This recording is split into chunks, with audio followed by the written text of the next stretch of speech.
Hindi ko po alam kung napakinggan nyo, ano, si Camo Di Floranda, katatasan ng ugnayan namin sa kanya. Ang sinasabi niya, hindi sila satisfied sa taas sa pamasahe na inaprubahan po ng LTFRB. Ano naman po ang reaksyon ng grupong Manibela dito? Paumanhin po sa sasabihin ko, Mama DJ Chacha, pero panggagago po itong ginawa sa atin ng gobyerno, particular ng DOTR at LTFRB.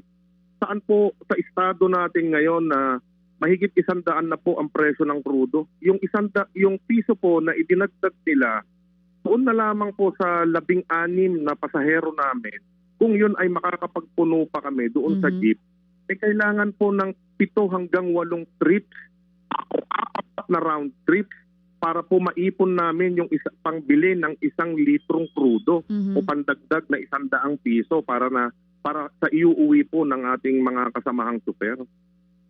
Hindi po nila ito kinuwenta ng maayos. Ang sinasabi nila, mabusisi pa nila at pinag-aralan pa raw itong mabuti. Siguro itong mga petisyon po kasi na ito na pinag-aralan po nila, nung hindi pa po nagkakaroon ng gyera.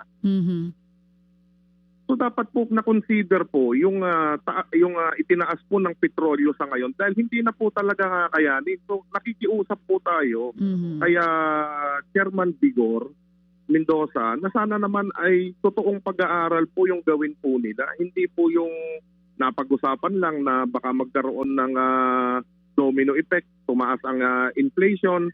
Dapat po makita natin na yung ugat po, yung pagtaas po ng krudo, hindi po yung pagtaas sana ng pamasahe. Hindi po sa amin nanggagaling yung inflation po na ito. Kung hindi pipigilan ng Department of Energy itong mga oil companies sa sobrang laki ng tubo na gusto nilang kitain.